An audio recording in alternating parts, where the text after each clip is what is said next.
ये है चाइना की यांगजे रिवर। लगभग 6000 किलोमीटर लंबी ये एशिया की सबसे बड़ी रिवर है। चाइना के वेस्टर्न पहाड़ों से शुरू होकर ये 60% चाइना से गुजरते हुए ईस्ट चाइना सी पर मिलती है और साल 1911 में इसमें हुए जबरदस्त बारिश के चलते इसके आसपास के इलाकों में फ्लड आ जाता है और इस खौफनाक फ्लड में लगभग 2 लाख लोग मारे गए थे और उतने ही लोग बेघर भी हो गए थे।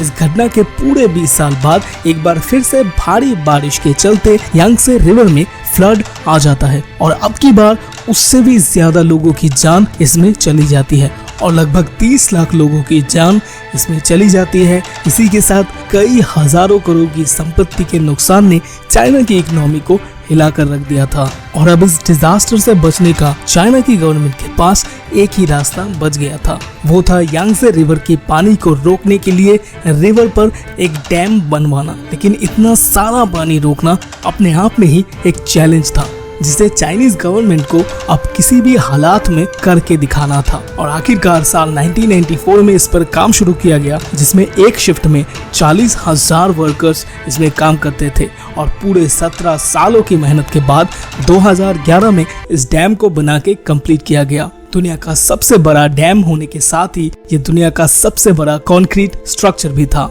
और इस पूरे स्ट्रक्चर को बनाने के लिए 2 करोड़ 80 लाख क्यूबिक कंक्रीट का इस्तेमाल किया गया था। इतने कंक्रीट से लगभग हमारा पूरा केरल स्टेट 2 फीट से भी ज्यादा कंक्रीट से ढक जाता। दोस्तों, कंक्रीट के अलावा ये डैम इतना पानी स्टोर करता है कि इसकी वजह से अर्थ की रोटेशन भी स्लो हो जाती है। जी हाँ दोस्तों, नासा के साइंटिस्टों के मुताबिक इस डैम के वजह से अर्थ के रोटेशन में 0.06 माइक्रोसेकंड का डिफरेंस आया है। आसान भाषा में अगर मैं आपको बताऊं तो इस डैम के वजह से हमारी पूरी धरती में एक दिन 0.06 माइक्रोसेकंड से बढ़ जाता है। अब आप कहोगे कि ये तो सिर्फ एक मामूली सा फर्क है, लेकिन जरा सोच के देखिए फ्रेंड्स, इंसान के द्वारा बनाया गया किसी चीज की वजह से अर्थ के रोटेशन तक में तब्दीली की जा सकती है।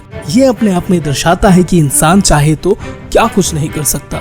अब जाहिर तौर पर इतने बड़े स्ट्रक्चर को बनवाने में चाइनीज गवर्नमेंट को बहुत ज्यादा खर्चा भी करना पड़ा होगा। एग्जैक्टली गवर्नमेंट के रिपोर्ट के अनुसार इस डैम को बनवाने में लगभग $32 बिलियन का खर्च आया था, जो कि दुनिया के 100 से भी ज्यादा कंट्रीज की जीडीपी को मिलाने के बाद भी इतना नहीं बनता। बट इंटरेस्टिंगली इसमें चाइना को बहुत बड़ा फायदा भी हुआ। वो कैसे, आइए समझते हैं। सबसे बड़ा डैम होने के साथ ही ये दुनिया का सबसे बड़ा पावर प्लांट भी है। इसमें टोटल 32 पावरफुल टरबाइन जनरेटर्स लगे हुए हैं, जो कुल मिला के 22,500 मेगावाट इलेक्ट्रिसिटी प्रोड्यूस करता है।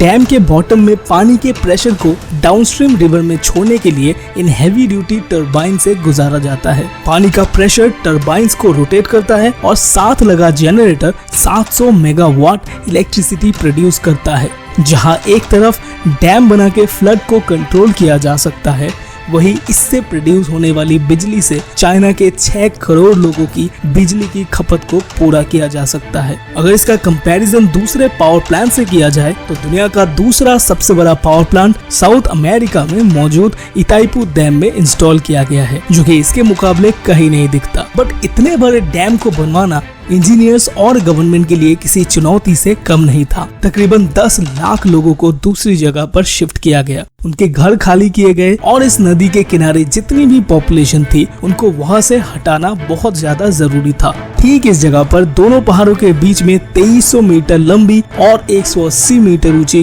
कंक्रीट के वॉल्स को खड़ा करके यांगजे नदी के पानी को रोका गया। अब सवाल ये आता है कि कैसे। सो फ्रेंड्स, किसी भी स्ट्रक्चर को पानी के ऊपर बनवाने के लिए सबसे पहले पानी को रोकना होता है। पहले तो यांगसे रिवर के आधे से ज्यादा हिस्से में पत्थर डाल के उसका लेवल रिवर के लेवल से भी ऊंचा कर दिया गया।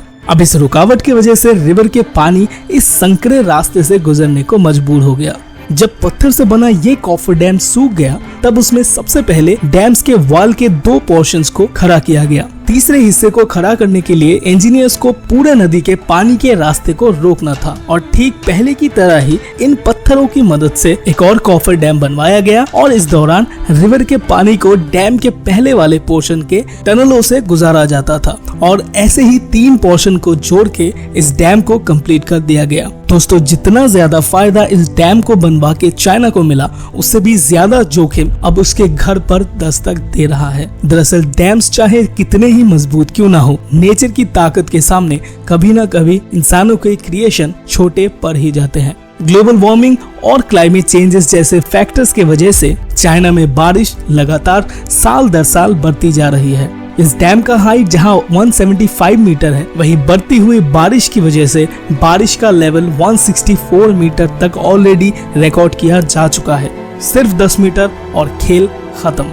और दोस्तों, परेशानी की बात यह है कि हमने इससे पहले भी कई सारे विशाल डैम्स को कोलैप्स होते हुए देखा भी है। आज तक 114 रजिस्टर्ड केसेस हमारे सामने आ चुके हैं, जिनमें से 2 तो ऑलरेडी चाइना में हो चुके हैं। लेकिन अगर इस बार कोई गलती हुई तो इसका असर आसपास के 24 देशों में भी देखने को मिलेगा। अगर ये डैम कोलैप्स होता है तो इंडिया में इसका क्या असर पड़ेगा, इसके लिए हम एक सेपरेट वीडियो बना के बात करेंगे। लेकिन दोस्तों, ये हम सबको अच्छी तरीके से पता है कि कैसे नेचर के कहर के सामने हम इंसानों के बनाए हुए स्ट्रक्चर्स ताश के गड्डियों जैसे बिखर जाती है। और अगर ये वाटर डैम, जो कि दुनिया का आज तक का सबसे बड़ा डैम है, अगर इसमें कोई भी हादसा होता है तो ये दुनिया का सबसे बड़ा केओस का कारण बन सकता है। सो दोस्तों, उम्मीद है आपको ये वीडियो पसंद आया होगा। अगर वीडियो पसंद आए तो वीडियो को लाइक करके चैनल को सब्सक्राइब जरूर कर लीजिएगा। मिलते हैं नेक्स्ट वीडियो में, तब तक के लिए स्टे फिट एंड एक्टिव।